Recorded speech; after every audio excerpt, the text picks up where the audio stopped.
मैंने एक तरफा मोहब्बत तो कभी की ही नहीं। मैंने एक तरफा मोहब्बत तो कभी की ही नहीं, उसकी जानिब से भी चाहा है बराबर खुद को। किसी के होने का एहसास होने लगता है, ये दर्द अब तो अनायास होने लगता है। ये पहला इश्क है तुम्हारा, सोच लो, मेरे लिए ये रास्ता नया नहीं है। भारत के लाखों युवा जिनकी शायरी सुन करके अपने टूटे दिल को संभालते हैं, जो भारत में अभी युवा शायर के तौर पे अच्छी खासी पहचान बना चुके हैं और बहुत ही बड़े बड़े मंच साझा कर चुके हैं, कि हमारे साथ अभी हैं अजहर इकबाल जी, भारत के युवा शायर और काफ़ी मशहूर शायर। आज हम इनसे बात करेंगे कि युवा जो अभी शायरी के लाइन में आना चाहते हैं, जो शायराना को अपना एज अ प्रोफेशन बनाना चाहते हैं, ऐसे लोग अभी क्या कर सकते हैं और इनका शायरी से तारुफ किस तरह से हुआ। जी नमस्कार सर, आपका IN24 में स्वागत है। थैंक यू सो मच, बहुत शुक्रिया आप लोगों का कि आप तशरीफ़ लाए यहाँ पर। जो सवाल आपने किया कि कवि किस तरह बना जा सकता है, या जो युवा पीढ़ी है वो कविता की तरफ किस तरह आ सकती है। देखिए, कोई भी आर्ट फॉर्म हो, वो मैं समझता हूँ कि कहीं ना कहीं इंसान के अंदर मौजूद होती है। उसको निखारा तो जा सकता है जी। लेकिन उसका कोई सिलेबस नहीं है कि आप ये पढ़ के आप शायर बन जाएंगे। जी। आपके अंदर मौजूद होगी चीज़ें, उसको आप तलाश के बेहतर कर सकते हैं। जी। अच्छा सर, आपको कब समझ आया कि आपके भीतर ये चीज़ है जिसको आप तराश करके बेहतर हो सकते हैं? मैं टीनेज में ही था, शायद 16-17 की एज रही होगी तब। कहानियाँ सुनने का, कहानियाँ सुनाने का और अफसाने वगैरह पढ़ने का शौक़ पैदा हुआ था। या फिर बहुत सारे शेर याद थे। तो मैं जब छोटा था, और भी छोटा था, तो अब्बा कहा करते थे, कोई आया करता था घर पे, अजहर शेर सुनाओ। तो बाप होते हैं ना कि उनको लगता है कि बच्चा कुछ अच्छा कर रहा है, छोटी उम्र में अच्छे शेर याद कर रहा है, तो वो सुनवा दिया करते थे। तो लोग अप्रिशिएट करते थे, तो मुझे लगता था कि यार ये अच्छी चीज़ है कि आप शेर सुना रहे हैं, तो आपको सराहा जा रहा है। तो यही एक शौक़ मेरे ख्याल से डेवलप होते होते फिर इस तरफ बढ़ा कि शायरी की तरफ रुजू करने लगा। अच्छा, आपके पारिवारिक में कोई फैमिली बैकग्राउंड है शायरी को लेकर के? हाँ, पूरा एक साहित्यिक माहौल है घर का जी। तो सभी लोगों को शायरी तकरीबन पसंद है, और घर में इस तरह की चीज़ें जो हैं, किताबें और बातचीत में आपको अंदाज़ा हो जाता है कि आप एक लिटरेरी फैमिली में हैं। मेरे फादर भी अच्छा खासा लिखते थे, लेकिन ज़िंदगी ने इजाज़त नहीं दी उनको कि उनका काम पब्लिश हो सके या लोगों के सामने आ सके। मेरे जो मतलब अंकल थे वो भी पोइट थे जी। मेरे मामा भी पोइट थे। अच्छा। हाँ, तो मतलब एक देखा जाए तो चारों तरफ नाता रहा है, देखा जाए तो चारों तरफ मतलब वो एक शायरी का, कहानियों का, अफसानों का माहौल था। जी। तो उसी में हमारा बचपन गुजरा। अच्छा। सर, आपकी जो शायरी हैं, मैं काफ़ी कुछ देख रहा था, शायरियों में खास करके वो किस्से काफ़ी ज़्यादा दिखते हैं जब एक युवा अपने एटीट्यूड में होता है, बोलता है कि हाँ आप हुस्न पर ही हैं तो ठीक है, हम भी अपने आप में कुछ कम नहीं है। तो ये एक तरफा इश्क जो मतलब युवाओं में है कि हाँ हम एक तरफा इश्क किए हैं और यही हमारे लिए सब चीज़ है, मतलब एक तरफा इश्क करना भी अपने आप में एक मुकम्मल इश्क की तरह है। तो आपका कभी एक तरफा इश्क मुकम्मल हो पाया क्या? पता नहीं, मुझे एक शेर याद आ रहा था आपके इस सवाल पे कि मैंने, ये शायद इदरीस बाबर का है, किसका है, पाकिस्तान के किसी शायर का है। जी। मैंने एक तरफा मोहब्बत तो कभी की ही नहीं। मैंने एक तरफा मोहब्बत तो कभी की ही नहीं, उसकी जानिब से भी चाहा है बराबर खुद को। वाह, क्या तो मुझे महसूस नहीं होता। बेसिकली मौलाना रूमी का एक किस्सा है, बड़ा मशहूर किस्सा है, अक्सर उनकी किताबों में मिलता है कि रूमी अपने महबूब के घर जाते हैं, दस्तक देते हैं, अंदर से आवाज़ आती है कौन है। तो रूमी कहते मैं हूँ। तो मालूम होता है कि उस दिन दरवाज़ा नहीं खुलता। जी। रूमी अगले रोज़ जाते हैं और फिर दस्तक देते हैं, फिर अंदर से आवाज़ आती है कौन है। जी। रूमी कहते मैं हूँ। हाँ। तीसरे दिन फिर रिपीट करते हैं ऐसे ही, फिर भी दरवाज़ा नहीं खुलता। चौथे दिन फिर जाते हैं, फिर आवाज़ आती है कौन है। रूमी कहते हैं तू ही है, और सुनते हैं कि उस दिन दरवाज़ा खुल गया था। तो मोहब्बत एक्चुअली दूसरे में खुद को पा लेने का नाम है। ये जो एक तरफा मोहब्बत का जो जी। टर्म आपने यूज़ जी, की है, जी। ये शायद कुछ नहीं है। एक तरफा मोहब्बत होती ही नहीं है। एक तरफा मोहब्बत है भी तो मैंने आपको अपने अंदर महसूस कर लिया है, अपने अंदर पा लिया है। ये एक मोहब्बत की मतलब मुझे लगता है एक्सट्रीम लेवल है। जी जी। तो बस यही एक मतलब जो आपका सर, सवाल ये था। एक तरफा इश्क में मैं आप उन युवाओं को क्या संदेश देना चाहेंगे जो आजकल के जो युवा हैं एक तरफा इश्क के कहने के चक्कर में कुछ भी करने को तैयार रहते हैं। एक आपने बताया वो एक तरफा इश्क है, और एक तरफा इश्क वो है जो समाज में देखने को मिलता है, जिससे जो आप तो अपनी मोहब्बत कर रहे हैं और उसको मुकम्मल करने के लिए आप किसी भी हद तक जाने के लिए तैयार हैं, और उससे सामने वाले को नुकसान हो रहा है। उन युवाओं को आप क्या संदेश देंगे? देखिए, मोहब्बत का नाम है खो देने का, लुटा देने का, सर्वस्व न्यौछावर कर देने का। मोहब्बत में अगर ये लालच है कि मैं उसको हासिल कर लूँ तो वो मोहब्बत हो ही नहीं सकती। वो एक लस्ट है, एक लालच है जो शायद जिस्मानी अट्रैक्शन या फिर कहा जाए कि किसी और मतलब कोई भौतिक चीज़ है जो आपको किसी लड़की की तरफ रुजू कर रही हैं। तो मोहब्बत तो मुझे लगता है कि आप जब मोहब्बत में होते हैं तो आप सर्वस्व न्यौछावर कर देते हैं, अपना सब कुछ दे देते हैं। तो वहाँ कोई ऐसी ख्वाहिश, कोई ऐसी इच्छा बाकी नहीं रहती कि मैंने ये किया है तो सामने वाला ये करे। जी जी। तो अगर ये एहसास आपके अंदर है तो आप मोहब्बत कर ही नहीं रहे हैं, तो फिर ऐसे लोगों को क्या मैसेज दिया जाए? वो एक झूठ में जी रहे हैं। वो झूठ में जी रहे हैं। अच्छा अच्छा। सर, आपके कुछ इंटरव्यू सुन रहा था मैं लगातार, उनमें फ्रीडम ऑफ स्पीच को लेकर के, आज के दौर में फ्रीडम ऑफ स्पीच को आप किस तरह से देखते हैं? मतलब क्या लोग जो पहले बेहतर खुल करके बोल पाते थे, आज उनका बोलना, कवि शायर या आम व्यक्ति कोई भी हो, आज बोलने पे पाबंदी लग गई है?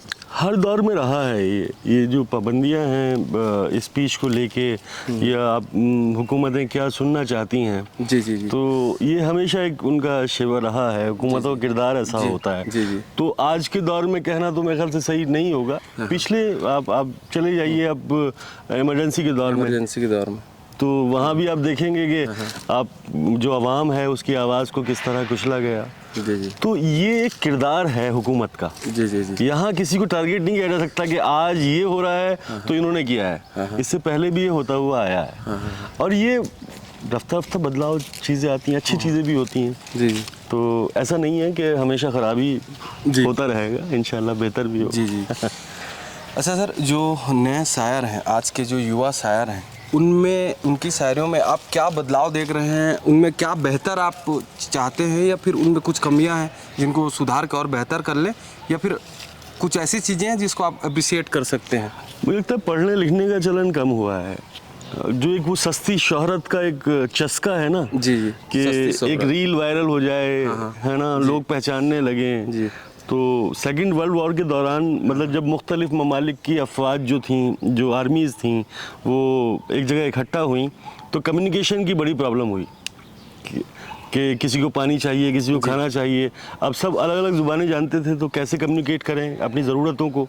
तो फिर उस वक्त जो विद्वान रहे होंगे तो उन्होंने एक इसका हल तलाश किया कि एक 250 शब्दों पे आधारित एक शब्दकोश तैयार किया जाए, जिसके अंदर बुनियादी चीज़ों की जो ज़रूरतें हैं उनकी, उनका हल निकाला जा सके।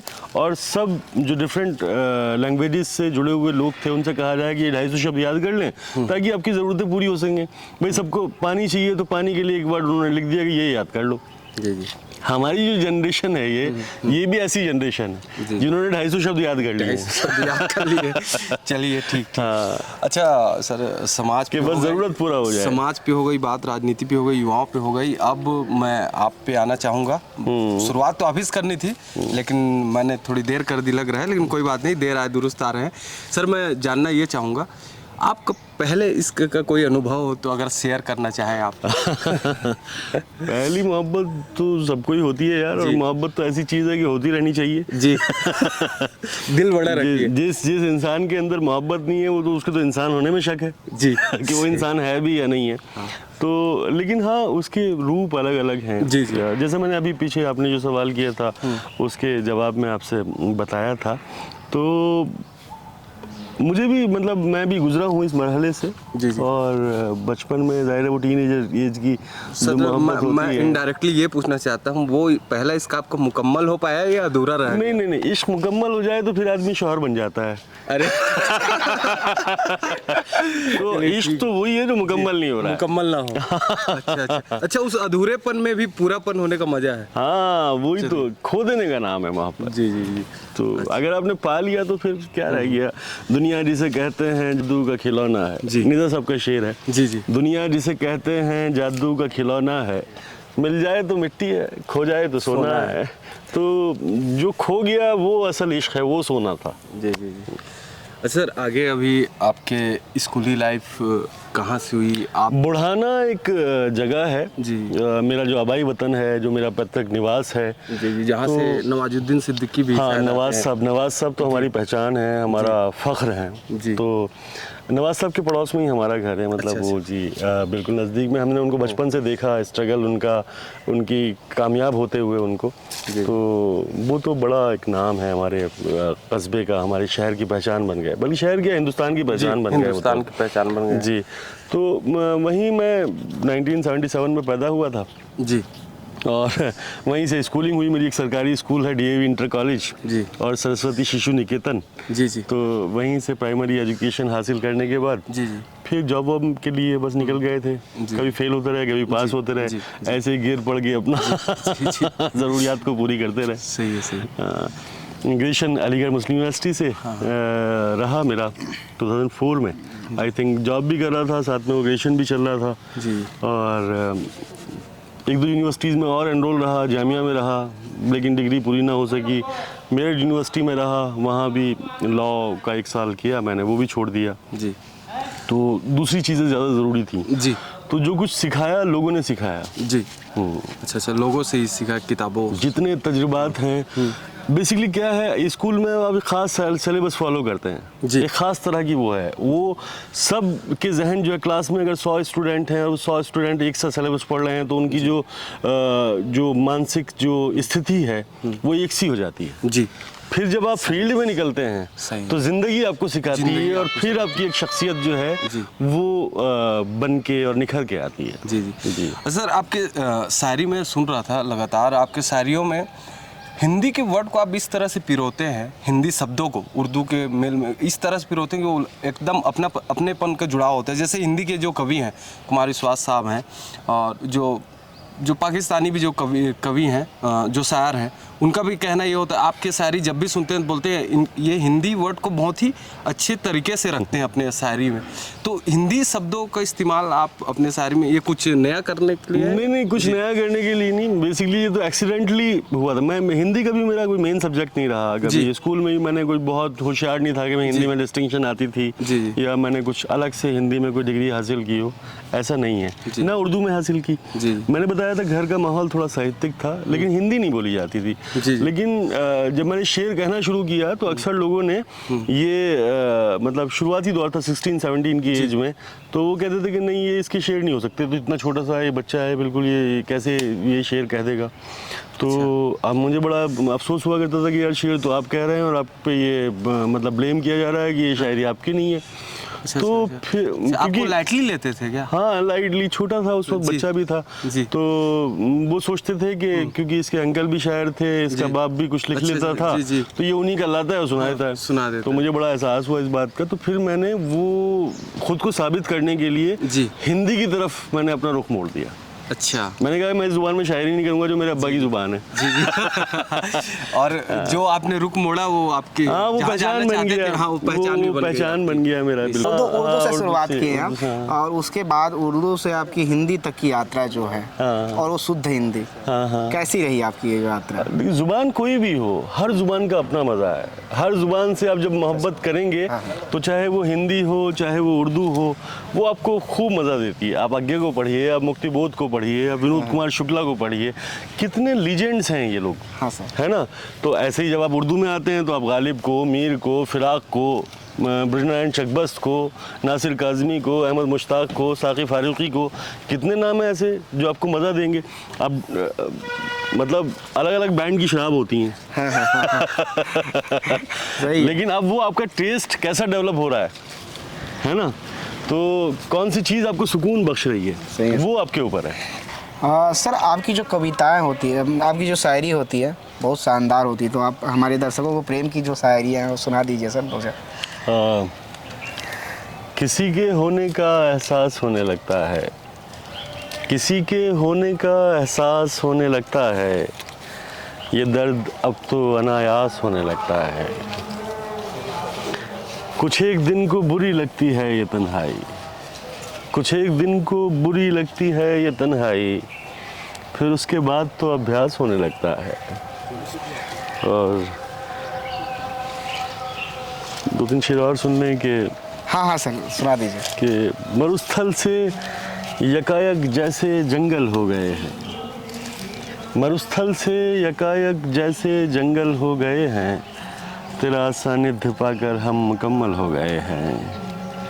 बदन के नक्शे पे हर तिल को 100 बार देखा, बदन के नक्शे पे हर तिल को 100 बार देखा, उसे इतना पढ़ा हमने कि पागल हो गए हैं। सर रायपुर आए, आपको रायपुर कैसा लगा? रायपुर खूबसूरत शहर है, हबीब तनवीर साहब का शहर है, विनोद कुमार शुक्ला साहब का शहर है। तो जाहिर है इसकी साहित्यिक जो ऊंचाइयां हैं इस शहर की, वो तो किसी से छुपी हुई नहीं है। तो अच्छा शहर है। तो किताब मेला का आयोजन हो रहा है रायपुर में और साहित्य महोत्सव का कार्यक्रम चल रहा है। इस बीच अजहर इकबाल जी भी रायपुर पहुंचे थे और हमने उनसे बात करने का प्रयास किया, और हमारा इंटरव्यू कैसा लगा आप हमें कमेंट करके ज़रूर बताएं।